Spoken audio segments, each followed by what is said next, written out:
The 2020 draft, you guys drafted Justin Herbert, 6 overall, and leading up to the draft, Sam always makes fun of me because I tend to buy into some of the smoke and the rumors leading up to the draft. And Sam's like, "What are you doing? Why Oh, why are you listening to this?" And if I recall, there was a lot of smoke around the Chargers love Tua.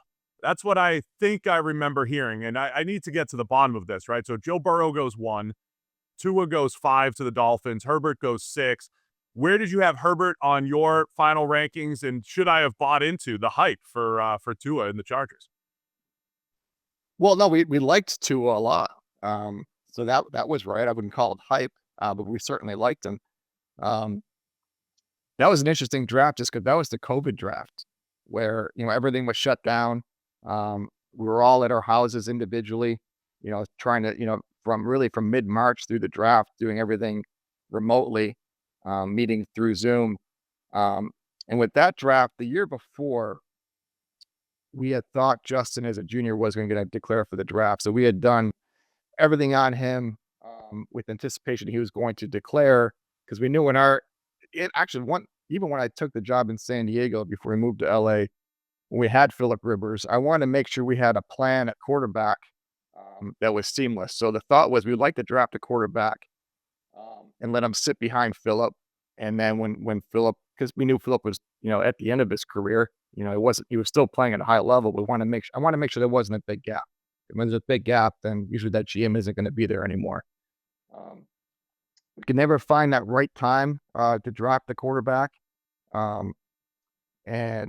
But anyway, so we had Justin was our number one quarterback the year before. Kevin Kelly, our college director, and our staff loved him the year before.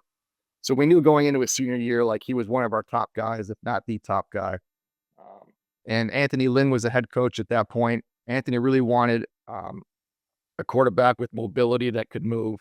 It didn't have to be necessarily the dynamic of Lamar Jackson. It'd be nice, but he wanted to make sure that quarterback had mobility, could go get, chunks of yards if he had to, could move around the pocket. So as we went through the process, like Justin kind of checked off all those boxes for us as a leader, as a quarterback who could throw from the pocket, as a quarterback who could run and move, use his feet. And I'll be honest with you, and luckily it hasn't been an issue in the NFL, but people forget that Tua had a really serious hip injury at Alabama. It concerned us at the time. We hadn't seen a lot of quarterbacks have that injury. There were other positions that had that injury that had a hard time coming back from it.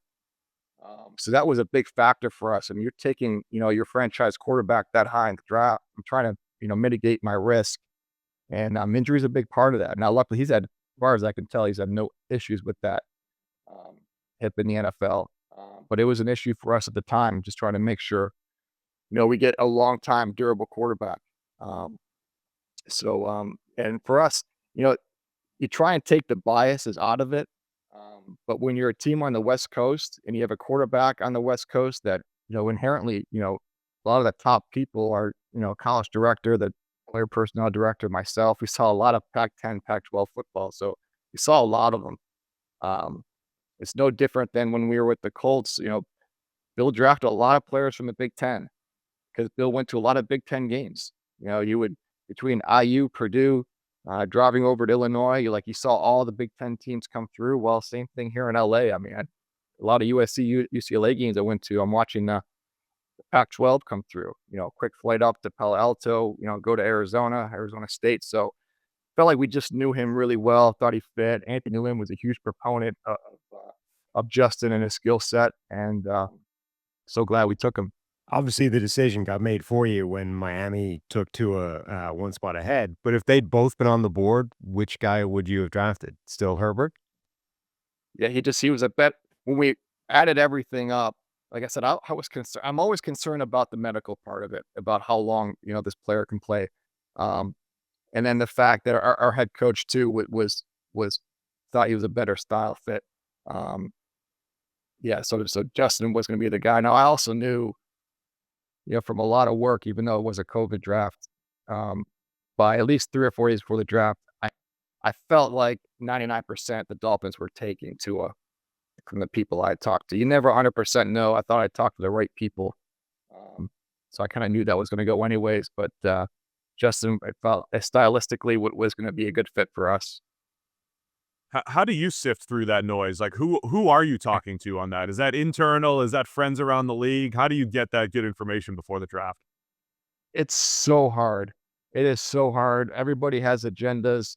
The closer you get to the draft, it's hard. The trying to believe and not believe gets even harder.